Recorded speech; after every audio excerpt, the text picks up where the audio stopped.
வணக்கம் ஃப்ரெண்ட்ஸ், நான் தான் உங்களோட டைமான்.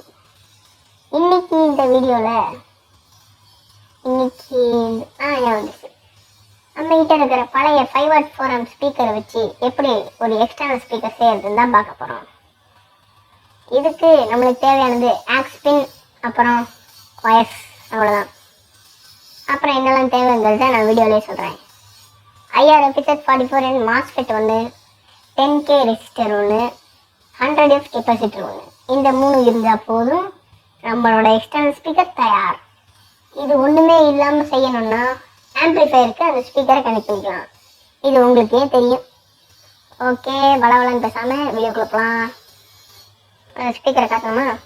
சார் வரேன். ஸ்பீக்கரை கொண்டு வா. சீக்கிரம் வாடா, லேட் ஆயிடுச்சு. இதுதான் நான் சொன்ன ஸ்பீக்கர். சரி, சீக்கிரம் ஜூம் அவுட் பண்ணு. ஜூம் அவுட் பண்ணுறா. Technical fault, sorry. இப்போ இந்த ஸ்பீக்கரை பார்த்துருப்பீங்கன்னு நினைக்கிறேன். இது ஒரு 5 வாட் 4 ஆம்ப் ஸ்பீக்கர். இது ஒர்க்கிங் கண்டிஷனில் தான் இருக்குது. வேணா பாருங்கள்.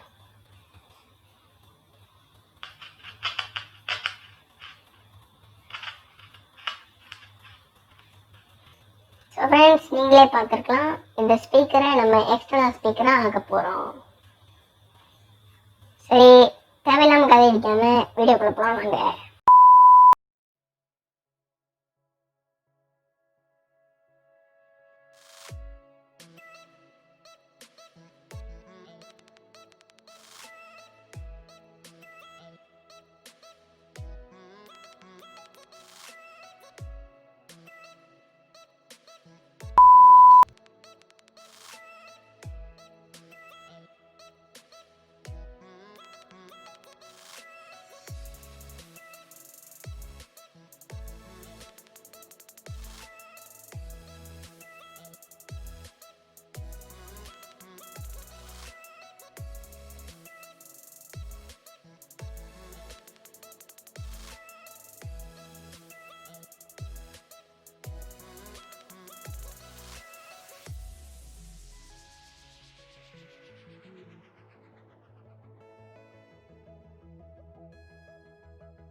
ஓகே ஃப்ரெண்ட்ஸ், இந்த வீடியோ உங்களுக்கு பிடிச்சிருக்குன்னு நம்புகிறேன்.